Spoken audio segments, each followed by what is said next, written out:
Have you ever wondered how much are we hurting the air with pollution? Well, I have, and it's a serious problem in our life. My name is Isaac, and today I will tell you about recycle. First of all, what is recycle? Recycle is the process when materials that will otherwise be thrown away are turned into new products with new use. Did you know that, according to Sarmanat, each person generates approximately half kilo of garbage per day? Numbers say we generate 40 million tons of garbage per year, and only 60% of the total garbage is deposited in landfills, and the other half corresponds to aluminum, paper, cardboard, plastic, etc. Now, let me tell you a little of water contamination. First, we need to remember some facts. The air is made of 70% water, but only 2.5% of the total water is fresh water. But not only that, 90% of the total fresh water is used for agriculture. Why is important? Well, imagine this. Kids are made of 65% of water, and adults of 75%. Otherwise, we can survive only a few days with no water. Global heat is another consequence of pollution, and it affects water by the increase of CO2 heat emissions, making the water hot and decreasing its oxygen level. Now I invite you to do these tips for recycling. Use recycled paper, use biodegradable plates and glasses, use plastic containers and give them other uses, etc. Plastic takes too many years to degrade, so it's important to reduce its impact by limiting its consumption and recycling it. Aluminum can be recycled an unlimited number of times. The same happens with glass, and they both uh, pass through a melting process. There are three forms of recycle: the primary, that turns material into products; the secondary, that transforms discarded products into other products although they are made with the same material; and tertiary, that chemically decomposes materials and transform them into something very different. Now that you know the problem in our air, are you going to start helping and saving life in air? Well, that's on you. Thanks for your attention.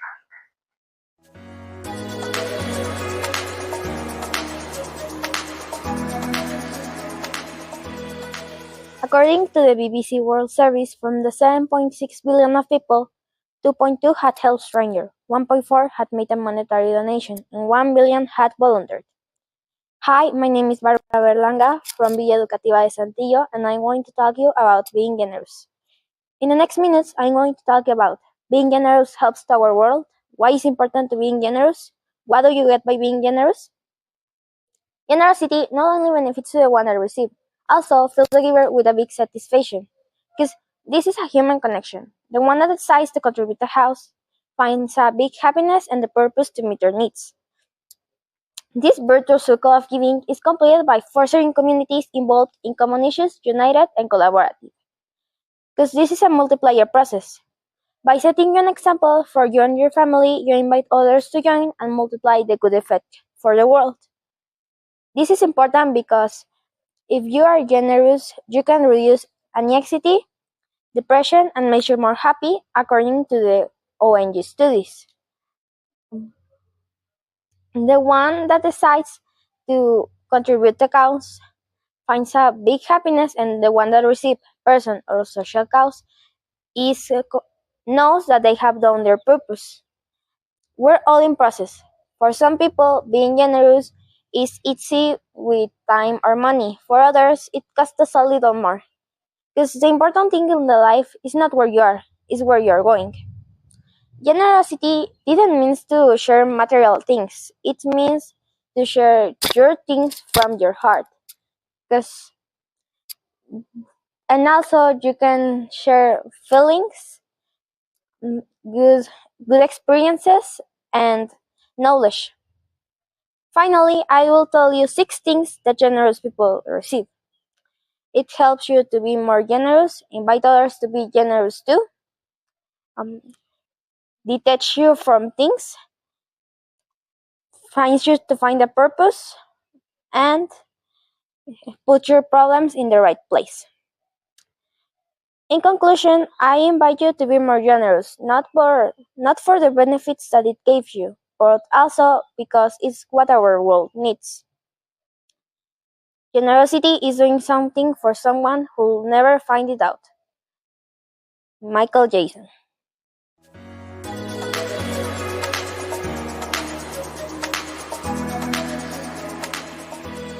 Have you ever wondered why most of kids don't like to go to the school? My name is Regina Neira Martinez from Villa Educativa de Saltillo, and today I'm going to tell you why and how can we change education for children with different formats in the classroom. One of our kids don't like to go to the school according to the webpage of UNICEF, and you will ask, why? Well, because they get boring classes. A school not always offers the motivation and encouragement that little one needs. Another difficulty in school is that they don't solve problems. This not only need to be a student responsibility. Sometimes teachers need to do something different. There's not need to be social problems, like I have said. Students get bored in classes. Many of times it is not the subject, it's the way of teaching, because it never changes. It's the same and the same in all the classes. And who will then get bored of this? And I'm not talking to play in the classroom. They are a set of strategies that allow knowledge for more personalized, just like active participation, teamwork, and feedback. Things that school and directors can change are to improve the teacher selection, improve the teacher and training, and improve the and evaluate in every aspect the students to get more than how they are now. Some benefits of doing all of these strategies are the enhanced learning. But what is enhanced learning? The enhanced learning is how the children take the understanding and retention of information of a subject of the school. Another benefit is that these strategies allow more personalized for their life, and the unique that they have can help it to express themselves and how they feel. The The only one that is more important is how they can success with this, like the problem and solving solution activities. These activities can help the kids to their day to day and see how is life in the real or in another perspective. In, with the objectives, with all of this I have said, are to improve the enhanced learning, the retention of information, and the understanding in students. In conclusion, the teachers and the students can make a better place to study if we work in teamwork. With no more to say, thank you for your attention.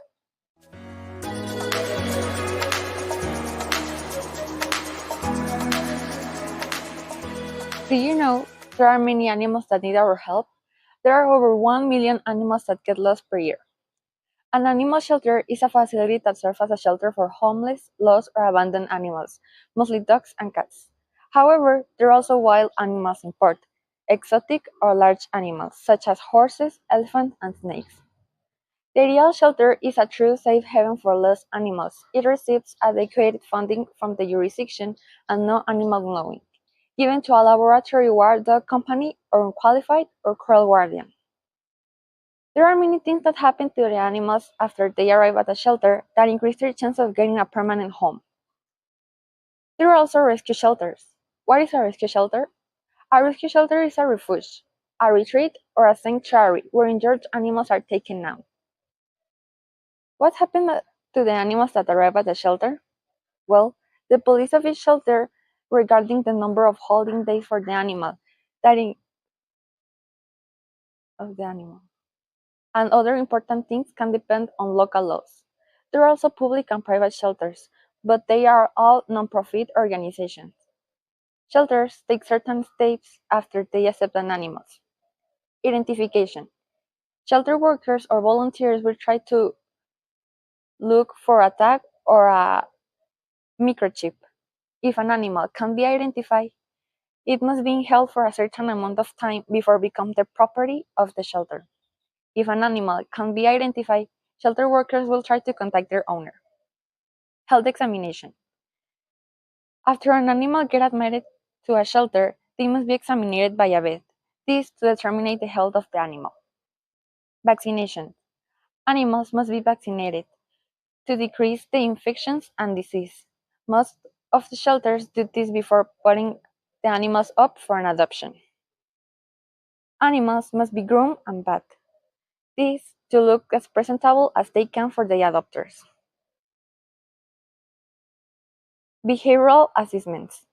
Many animals that arrive at a shelter often come with behavioral problems. These animals are often scared and have a serious temperament issues. Foster care.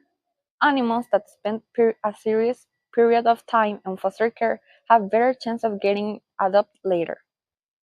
Adoption. The last thing that happens to an animal is hopefully adoption. Unfortunately, that is not always the results, and many animals end up being enthusiastic because they were looking for holding space and a home. Some shelters have a limited space for certain animals. Now, I'm going to tell you some care tips for your animal. You need to shower them, feed them with nutritious, correctly, and healthy food, take them to the veterinarian, shower them, and be watching them all the day. In conclusion, animal shelters are good, but you need to take a lot of care for your little animal because they can finish with a bad person or in a bad place.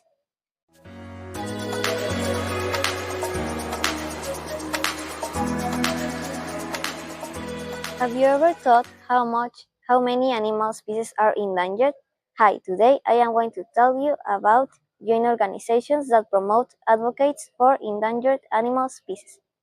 First, it's important to join on one of these organizations because avoiding the extinction of species is not an easy task. We need to do concrete actions because there were a lot of species that we couldn't save.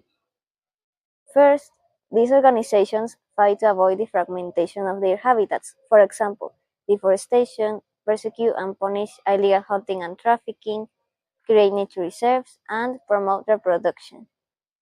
But some things you can do to help these species are do not hunt, avoid deforestation, avoid contamination, and the most important, join on one of these organizations. Some of these are World Wildlife Fund Mexico and the Nature Conservancy. But there are a lot of people, for example, in Australia, that help species in the park or in the forest or even in their houses because Australia is a country where are a lot of species and the people create their own organizations. Rhinos, Amur leopard, African forest elephant, gorillas, orangutans, turtles, blue whales, hammerhead sharks, axolots, lemurs, panda are some of the many animals that need our help. Some of these organizations fight to help some specific species, like organizations that help koalas. They rescue the koalas, they check out if they are fine, and they return to their home.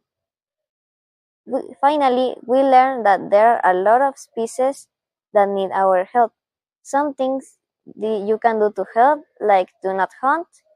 Some some things the organizations do, like create nature reserves.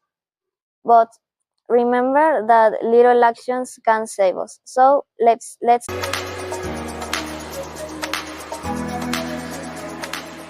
Hi, my name is Ian, and I am from the Educativa school. A recent study found out that 400 million tons of plastic waste is produced annually, and only the 9% is successfully recycled. We are destroying the ecosystem and producing the fast climate change, so we need to stop it for our future children and for the next life. Have you ever heard about the 3 Rs?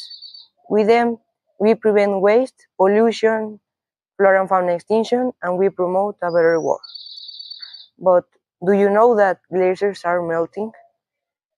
The New York City is flooding, and every year it decreases a surface of 2.1 millimeters, provoked by the deforestation for construction uses and the glacier melting. But not only New York, Mexico City, the Maldives, island of Samoa, and many other places are flooding. Now that you know how bad this is going, I invite you to be more informed about the 3 Rs and promote this information to your people. First of all, we need to know how can we apply the 3 Rs in our daily lives, because some people think they are hard or unnecessary. To have a context in the topic, let's start by knowing what are the 3 Rs and how, in what, and how can we apply. Okay. The 3 Rs are conformed in 3 groups: reduce, reuse, and recycle. And it is the action that promotes the healthiness of the environment and that cares of it. What is reuse? Reuse is a process that avoids waste. An example is when you are taking a shower, you should take at least 5 minutes to avoid waste. And in the electricity, you can turn off lights that you don't use, the same for gas, services, and many other stuff you use in excess. What is recycle? Recycle Recycle is the most easiest thing that you can do. If you have an object you now don't need it, you should take it to a recyclable trash can to make new things, and it benefits the companies for not using too much materials and the environment for not damaging it. And reuse, what is that? I know I know that you have ever done it before, or your mom, when she uses the bottle of yogurt for the beans, or when she uses the containers for other things. In simple words, it is giving a second chance for future uses. By tiny actions, we could really make the difference. But wait a little bit. Do you know the damage factories make to the environment? It is painful to hear, but it is a reality. So I invite you to spend your money in better alternatives, and especially in products that are eco-friendly and inclusive. They could be cheaper than usual products. I told you about the 3 Rs, how to perform it in our daily lives. So with this said, I invite you to search more information about them, and with little actions we could make a big difference. Thanks for your time and happy Speech Day.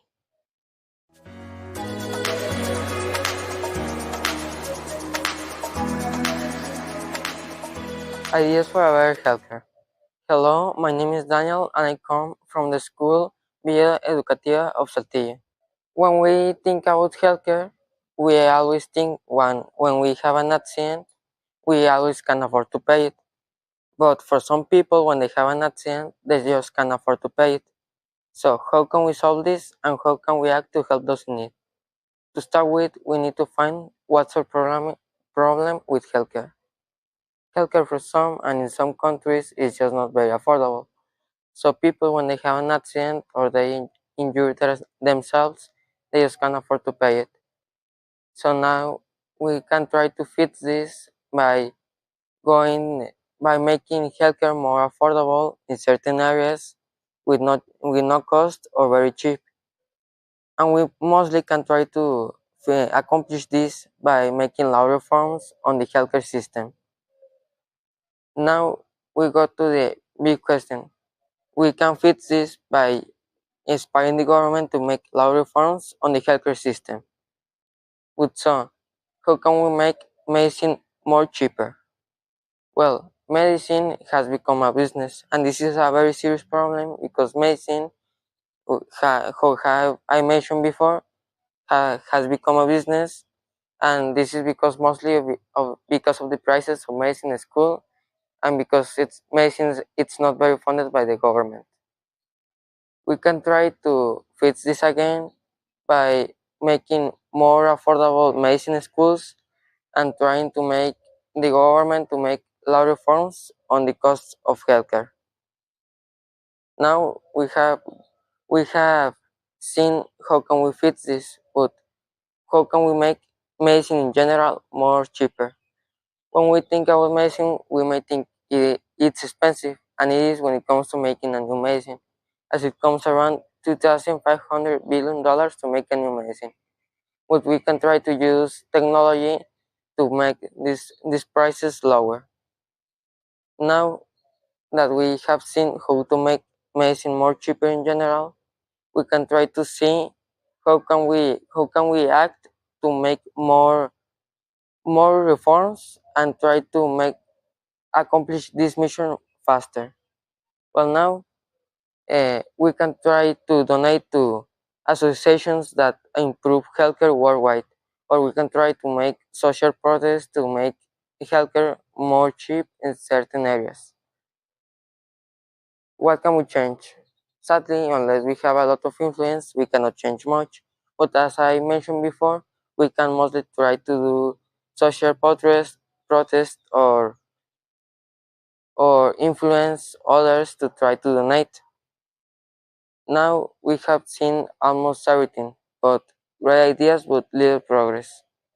Even though all the funding on medicine and all the effort we have put on it, we still have little progress on accomplishing our mission of making healthcare more cheap and accessible for all. Well, for this, obviously, it requires a lot of effort, and this is something very difficult. But with all the information I have researched, I have come to the conclusion, even though it's difficult, it's not impossible. So we can still try. We can still constantly try on making healthcare more cheaper and better. Now we have finished our topic. With this, I want you to reflect about what can you do about this topic, and what can you do about all the people that surround you and the problems they have. Thank you.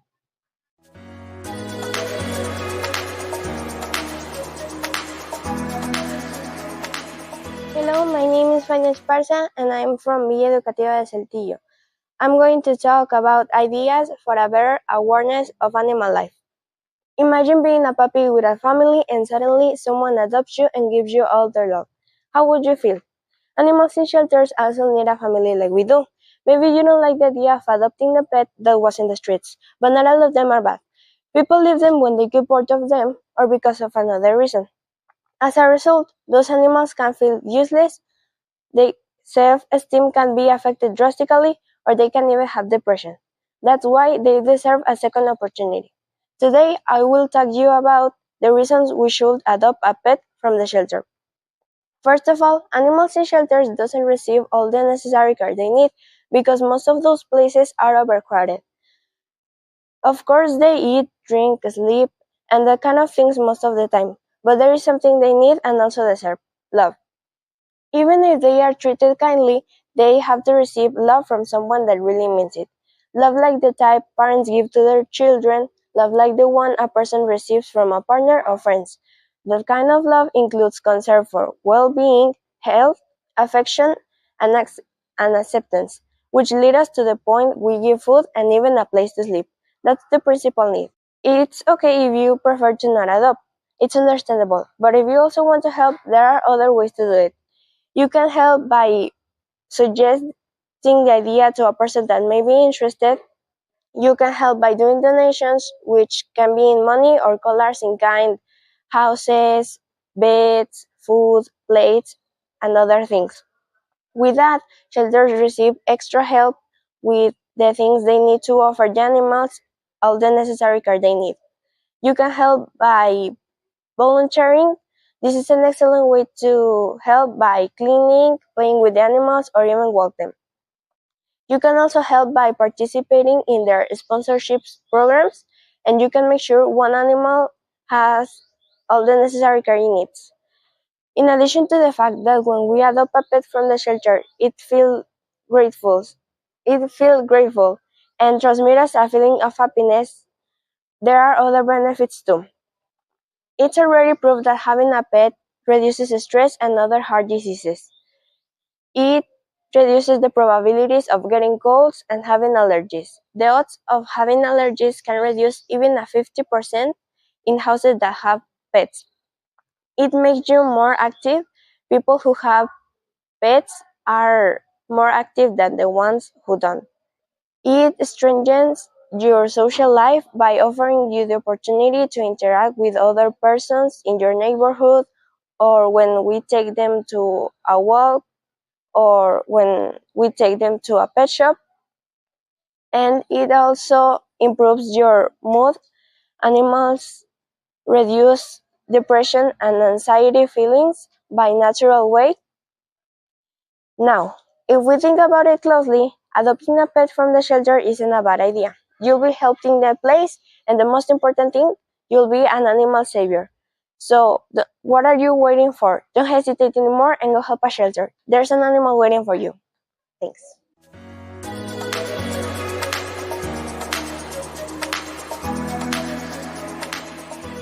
How can we build positive relationships between teachers, students at school?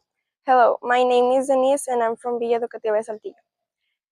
Today, I'm going to explain you some ways to improve better relationships between teachers and students, the importance to connect with your students, and the empathic listening.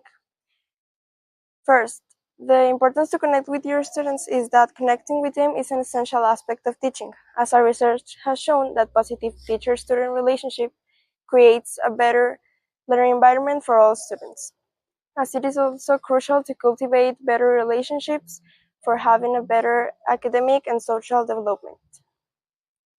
Now that we have discussed the importance to connect with students, let's talk about some ways to improve better relationships. For example, first, to know better your student, like know how they behave, what are they like, and things like that. To be patient and persistent to connect with your student. And last, to encourage your student to participate in class, since it is an essential aspect of better teaching. And last, the importance of the empathic listening. Empathic listening is just like a superpower because it involves truly listening what a student has to say. In the classrooms, we can use the empathic listening by validating emotions. For example, when a student has to say something, honor their experiences by actively listening. What are they saying? Now you know some ways to have better relationships between teachers and students, the importance to connect with students, and the importance of the empathic listening. Now, have you ever thought what do you need to do to make the school a better place for everybody? Thanks for your attention.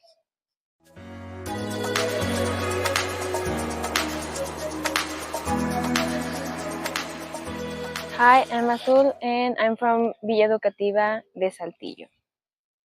If you have health, you probably will be happy, and if you have health and happiness, you have the world you need, even if it's not all you want. Albert Howard. Each person has their own way of life, from social relations, consumption, entertainment, to dress code. These kind of characteristics are well known as a lifestyle, but not every lifestyle is always healthy.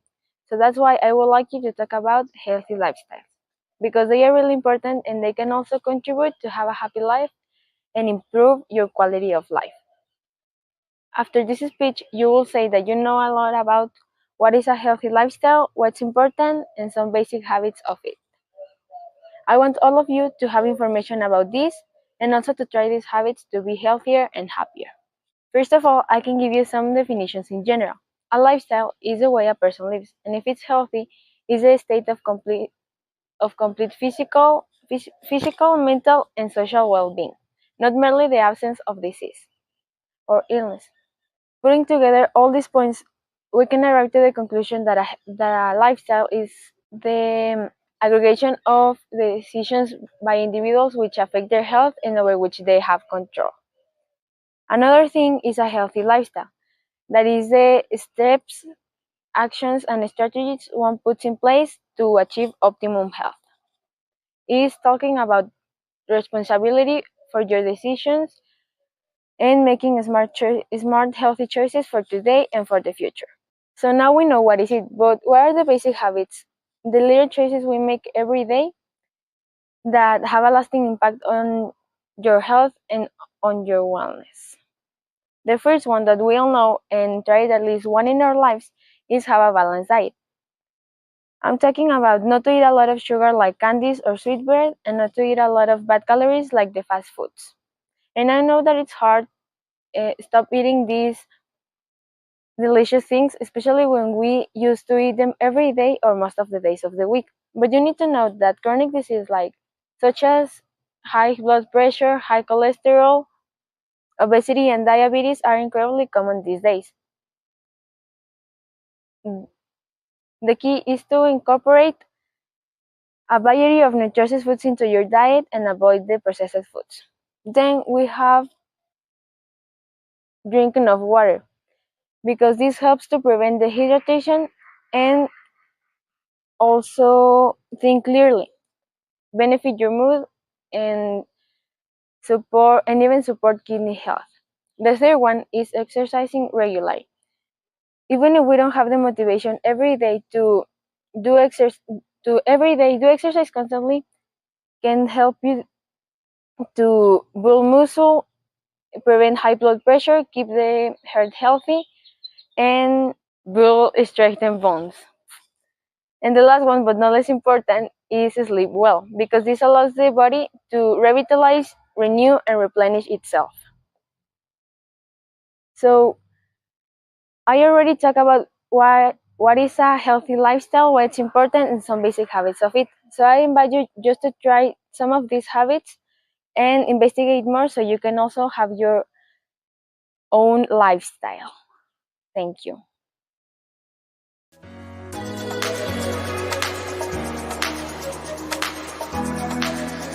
When you eat, what do you do with the leftover? Hi, my name is Jorge Luis, and I'm going to speak about wasting food. Wasting food is a very bad problem that is so bad for all because we are wasting too much food, and it's so bad for our ecosystem because many food are getting wasted and decomposing. The importance of reduce food waste is that we can prevent too many problems like the climate change or other any type of problems. To prevent this, we can have more habits like keeping leftover food on the refrigerator or use use the necessary ingredients when you are cooking. 3, boiling the required quantity when you boil some materials of food. 4, check your appetite before you eat. And 5, reduce the leftovers. These are some tips that you can do for prevent. Food waste has become one of the most problems in these few years because we are wasting a lot of food. And to combat this, we can have more strategies or more habits like donate some food to other people or create a program of donation of food and donate. Obviously, the food can be usable or of leftovers to to many supplies chain and product distribution. My main ideas, my main points are that we can create new meals or create a new notion to ours, but in conclusion, we we can do more strategies and have more ideas because this is so bad for all, and the government must be work together to to have more control in this problem because by taking food system, we can do a lot of work and have a good food system in our future generations.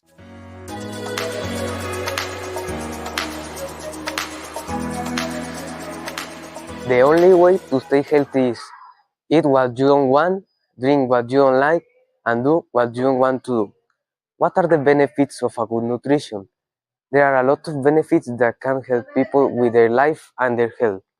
So in this speech, I'm going to talk about the benefits of a good nutrition, how do we have a good nutrition, and how to avoid the junk food. I am Carlos Torres Jimenez.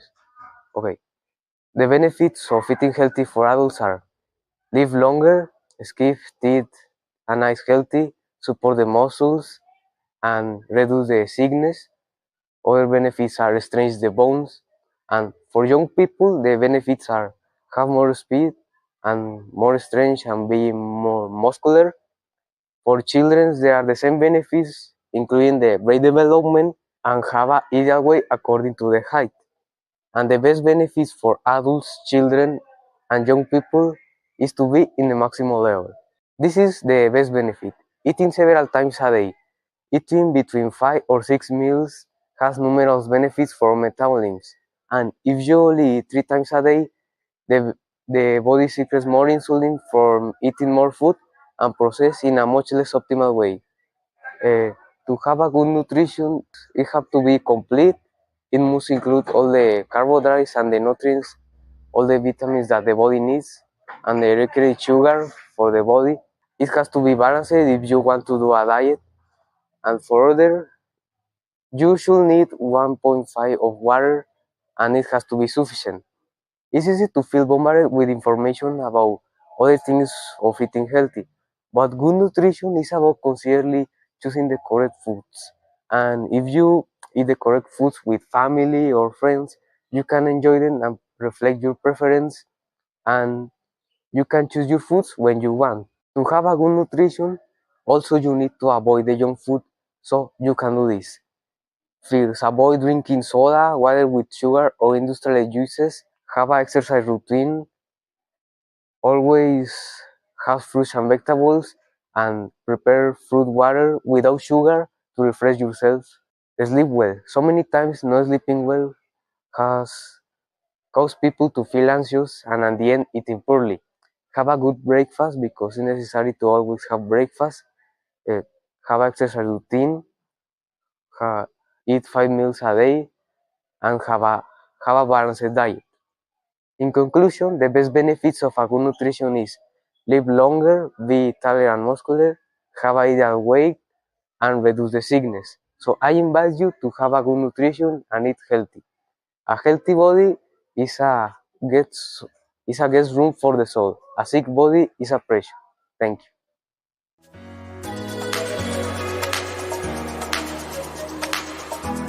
Do you know that 40% of the population, or 3.3 billion of people, speak more than one language?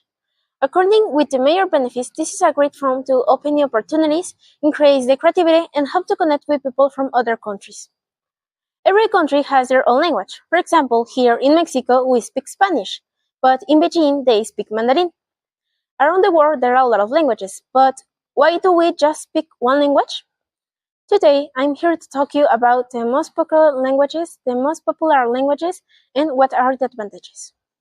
First of all, we already know that there are a lot of languages, but the two most common are English with at least more than 1.4 billion of speakers, and according with the Web Technology Surveys, 51.7 that is published on the web is in English.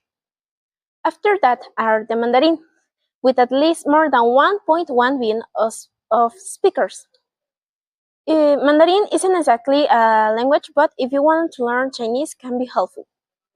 But just because they are the most talked, it doesn't mean that they are the most used. For example, when you are looking for a job, there are two languages that can help you. First of all, the English. And according with AudioList, 92% of the jobs require you to master this language, written and spoken. If you want to work in the tourist industry, you can try with French. France is one of the most visited places in Europe and has more than 274 million of speakers. Most of the time, they hire people in hospitality, commerce, and sales. Some of the advantages that I can imagine of what can you do is that you can travel around the world, you can meet new people, and have a good job. But why I'm saying this? Because I have a friend, and he is 16 years old. He worked like a traductor, and they pay him $3,000 just to translate 40 pages to English to Spanish. Now you know more about the most popular languages, and what are the advantages. I invite you to dominate more than one or two languages, and remember that the languages are something beautiful, and I hope that can help you in your life. A different language is a different vision of the life. Federico Fellini.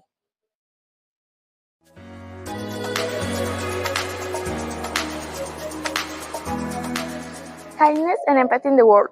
What a problem nowadays, right? Time ago, I had a friend. Her mom died, and she was really bad. I mean, her mom died, and none of the words that was told to her helped her. But one thing that I knew is what she needed.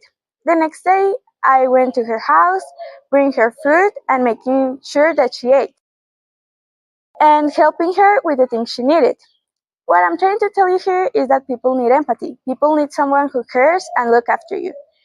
We need empathy in our world, in our people, in our friends, in our family, and in unknown people. And God knows how many people have you been empathic with. And let me tell you something, everything in this world comes back. And start being empathy. Start being love, give kindness, and give that feeling that you will need someday.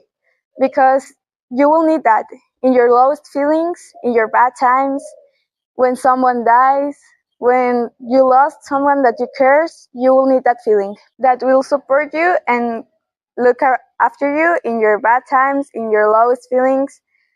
And I see a community that is more valuable and most expensive than the most beautiful jewel. I see hope. How many times we will go through the streets and see someone that needs help and you will just ignore them? How many times we will still hear in the news that another girl or boy disappeared? How many times we won't go outside just because it's dark out and you're afraid of not coming home later?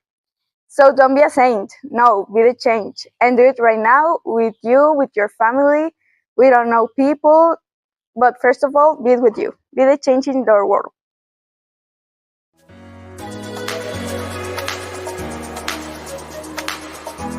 Install solar panels. In the search for sustainable energy solution, solar panels have been the best alternative because they take advantage of sun's energy to generate clean and renewable electricity.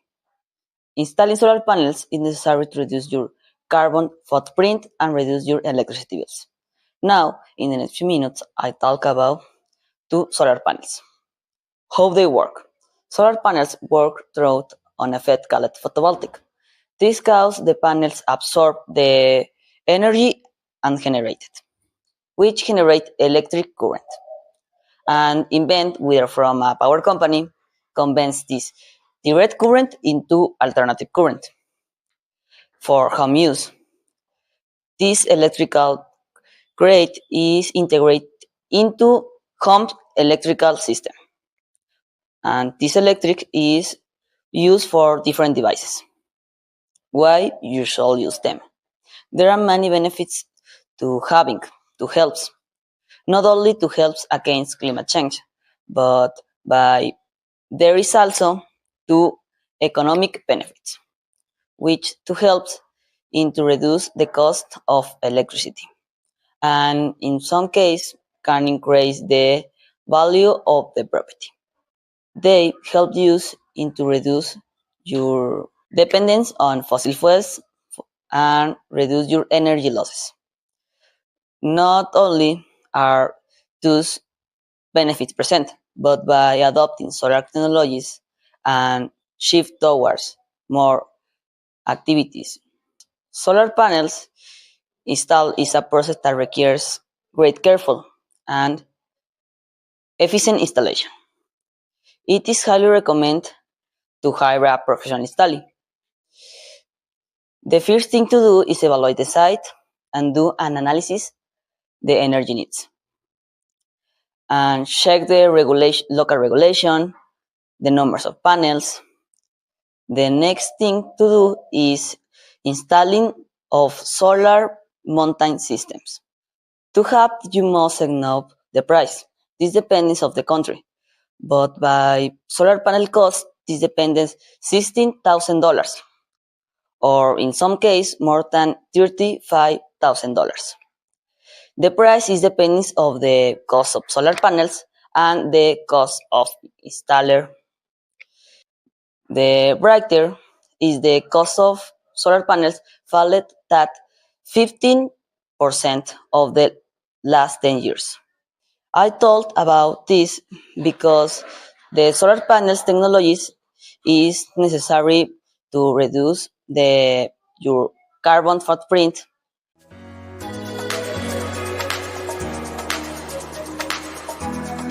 Hi, my name is Beatriz Maldonado and I'm going to talk about the education outside the classroom.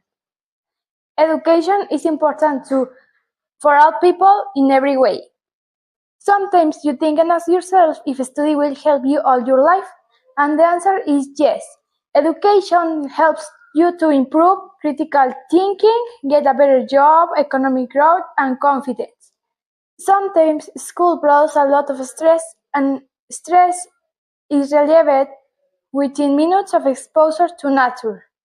Improve the blood pressure, muscle tension, and brain activity. In the next minutes, I will tell you about the education outside the classroom. First, taking education beyond the walls of the classroom allows us to access to a real world. The goal is not to only impart the knowledge that are in the textbooks, but to prepare students for the real world challenges. Secondly, some benefits of the education outside the classroom are that the students get a critical thinking, be more familiarized with the real world, and it fosters creativity and interactive. Thirdly, some ideas for education outside the classroom can be go to a local park, to green areas, to do reading circles and critic circles. And also you can do a debate in a shade of a tree. Therefore, I invite you to impart the education outside the classroom because it helps to the students to get critical thinking and better jobs in their future. Thank you for your attention.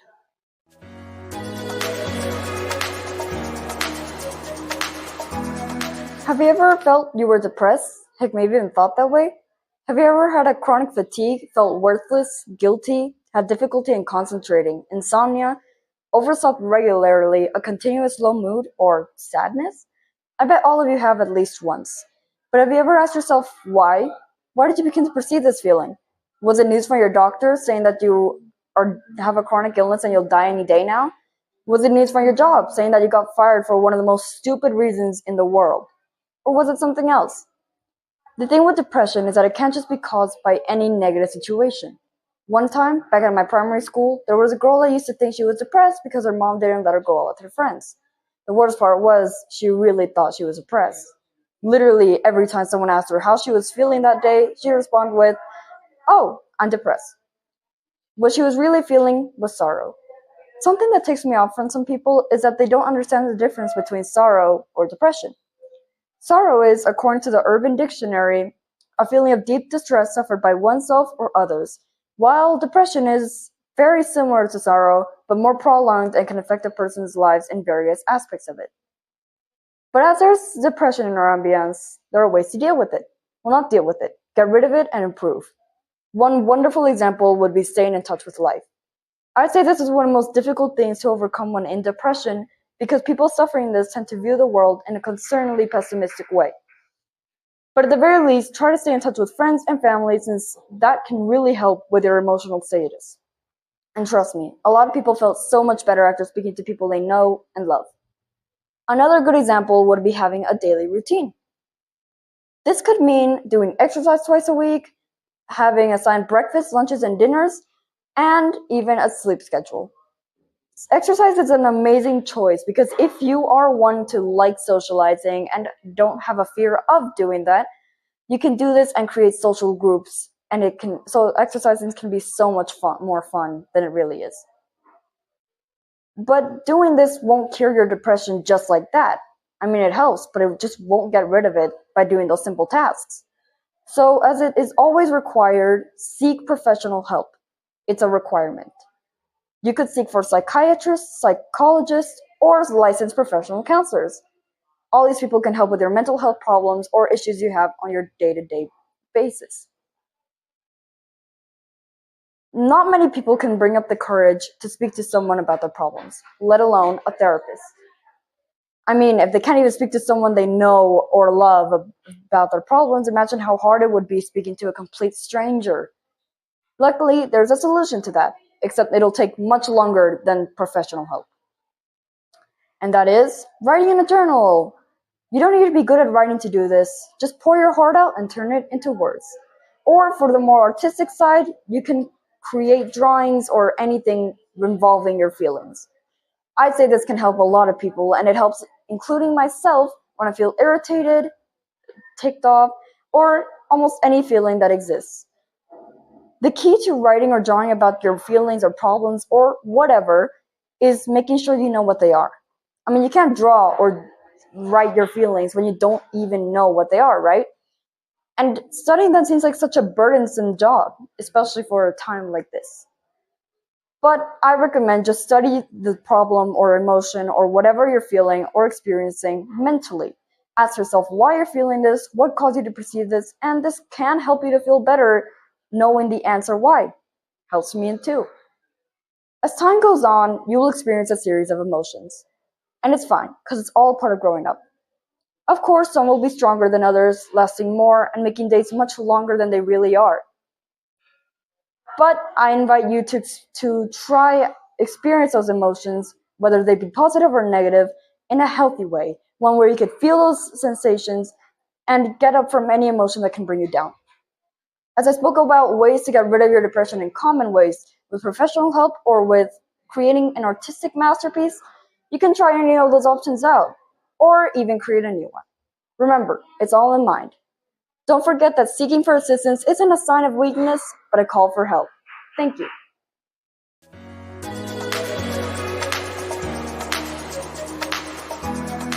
With time and maturity, you will discover that you have two hands, one to help you and one to help others. Did you know that generosity is a value that many think is being lost, but the truth is that it is not? There are always people who give without expecting to receive anything in return. Their generosity is the habit of sharing or giving with someone else the thing that belongs to you. Seen another way is the habit or the voluntary to sharing what belongs to. Derived from generosity, we can also use for a better environment. How can we achieve it? Something that has been cultivating is the generosity, something that takes care of our planet, such as collecting garbage for a better environment. This is done in public places, at school, or simply in the places where you live. Something that takes care of the generosity is that only not help to the persons that receive to you her help, but also ourselves, because you feel satisfied to giving with others what belongs to. Derived from generosity, we can also for a better environment. How can we apply this for our society? We can apply this for our society since if each person has the valuable of the gift of generous, you can contribute for a small change in our world. If each person do the same, it could be more, and you will start with.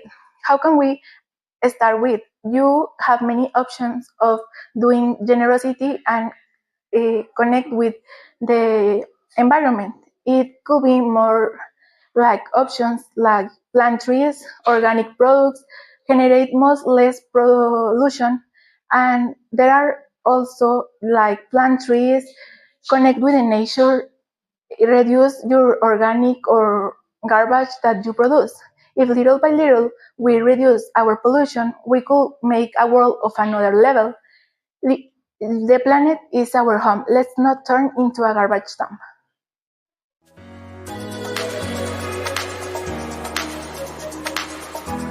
Exercise is key to physical and mental health. Nelson Mandela. Hello, my name is Patricio, and today I'm going to talk about the benefits of doing exercise. In the life, there are many ways to do exercise and be healthy. You can drink water, eating healthy, not having addictions or bad habits. But there is one in general that improves the appearance of your body, makes you more attractive, and change your lifestyle. That's right. I'm talking about the benefits of doing exercise. Firstly, what is exercise? Physical exercise is any voluntary movement performed by the muscles, which expends extra energy, whose purpose is to maintain and improve our physical fitness activity to carry out daily tasks, enjoying our leisure, reducing disease, developing for lack of our physical activity, and maintaining our intellectual capacity to the maximum. Secondly, what can we do to do exercise? There are many ways to do exercise, but today I'm going to tell 4 things that you can do. Some options include doing physical activity like running, cycling, swimming, or doing any sport like playing football, soccer, swimming, dancing, doing gymnastics, or any kind of sport that you imagine. Join a gym or sports centers. They offer a wide variety of equipment and classes and personal trainers that can help you with your daily routines. Doing physical activity in your daily life. Like instead of use the car, you can walk or cycling, and instead of use the elevator, you can climb the stairs. 4 benefits of doing exercise. Improve cardiovascular health. Exercise helps to the circulation of blood and reduce the risk of high blood pressure. Weight control.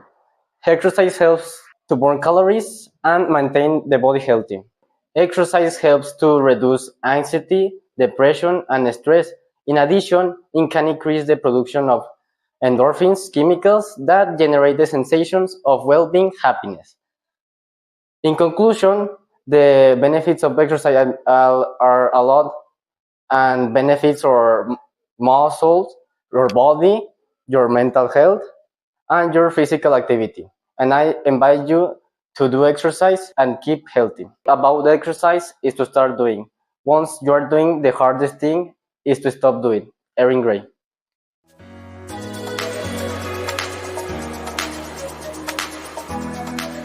I'm Frida Valdez and I'm from Villa Educativa.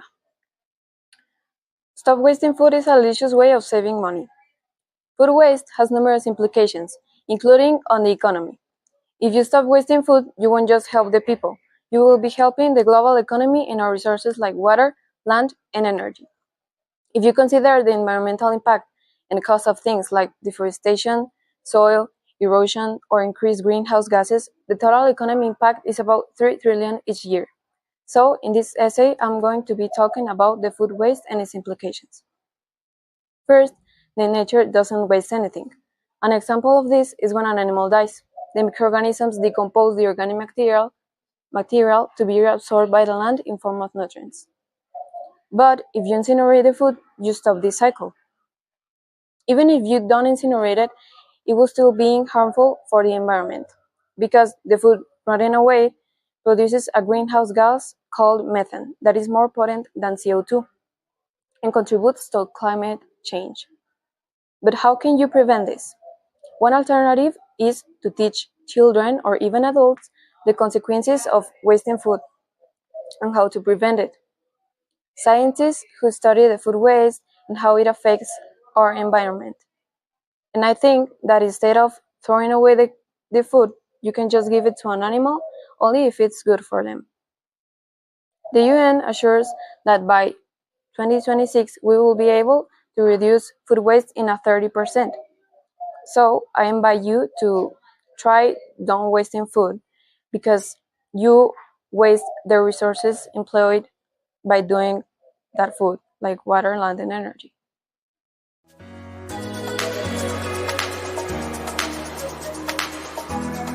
I have a dream, just one dream. Keep dreaming, dreaming of freedom, dreaming of justice, dreaming of equality, and I wish no longer dream them.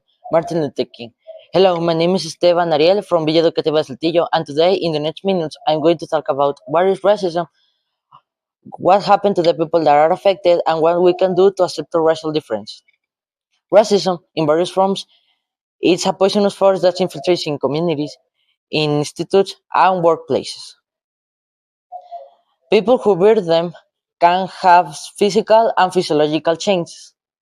The troubles that make racism are multifactorial. First and foremost, the systemic disparities in education, healthcare, and employment, making people have anxiety, stress, and depression. In sometimes people can have a hostile attitude that can affect to other people. To accept a racial difference, we can do some things like in education, we can teach other people how to talk with another without insulting them. We can we can speak with another to talk about them and we can help them. And we can do some events to know other people of other country and know what our racial difference are. In conclusion, I'll talk you about what is racism, what happened to the people that are affected, and what we can do to accept a racial difference. So now it's our work to save the planet and make a better planet and be in peace. Thank you.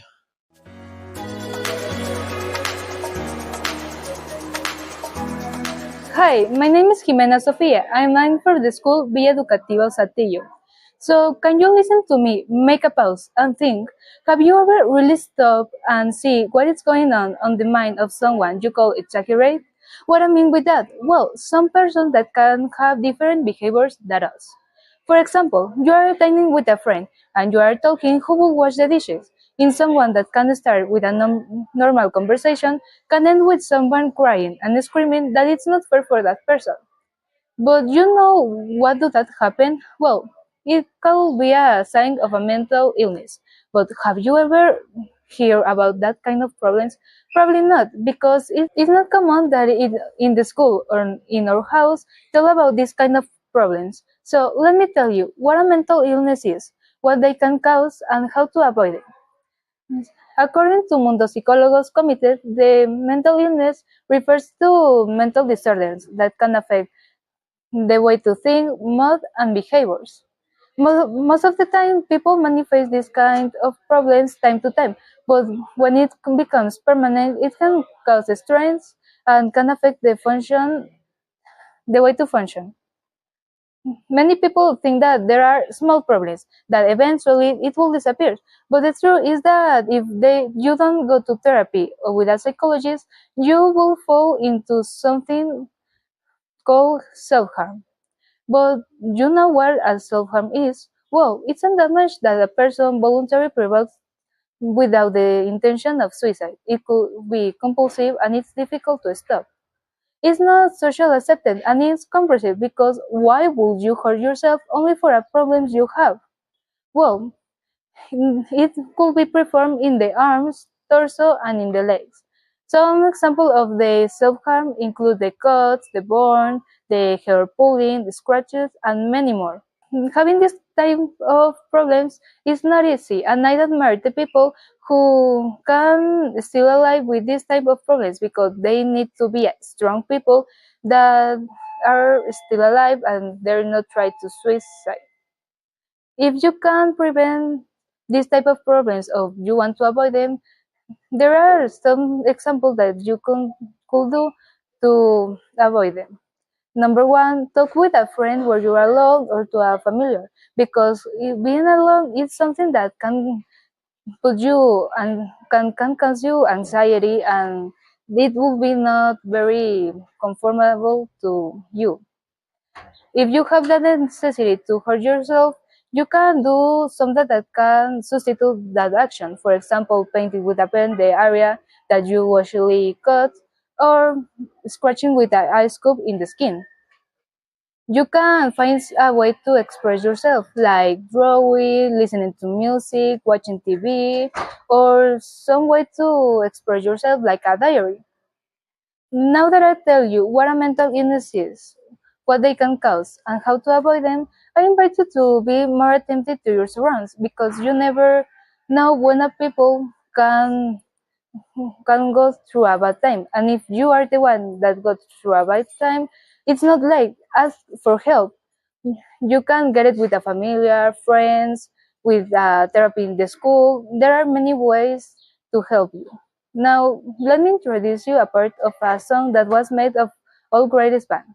You need help. Look at yourself. You need life. It's okay. Don't hurt yourself. You don't need to be a joker all of the time. Queen.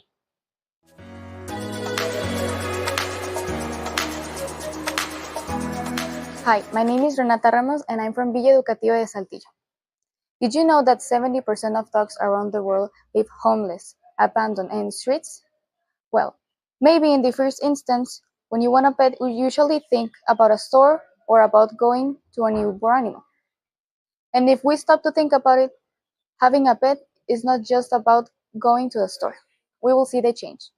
Our future pet is a living being that we have to take care of. Considering the increase in pet abandonment, it's necessary to think about this problem. Just to make you think about the magnitude of the problem, I'm going to talk about you what happens when you do not show affection to your dog.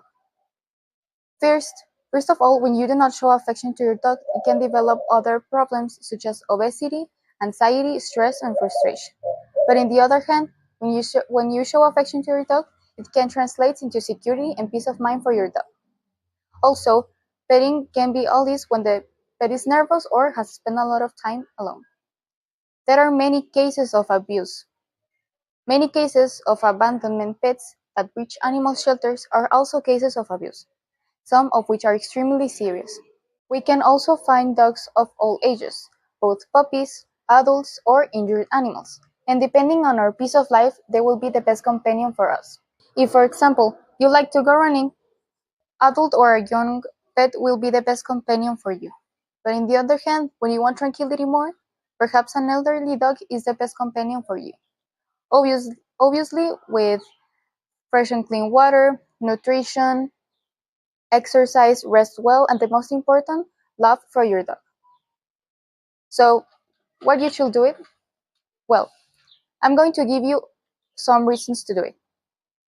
Number one, in most cases, adopting means giving a second chance for a dog that has suffered abandonment and sometimes abuse. Number two, gratitude and emotional bond with an adopted dog. In exchange, the reward you will obtain is infinite. Number three, social animal. By spending a lot of time in streets, they are used to play and living with another people and another animals.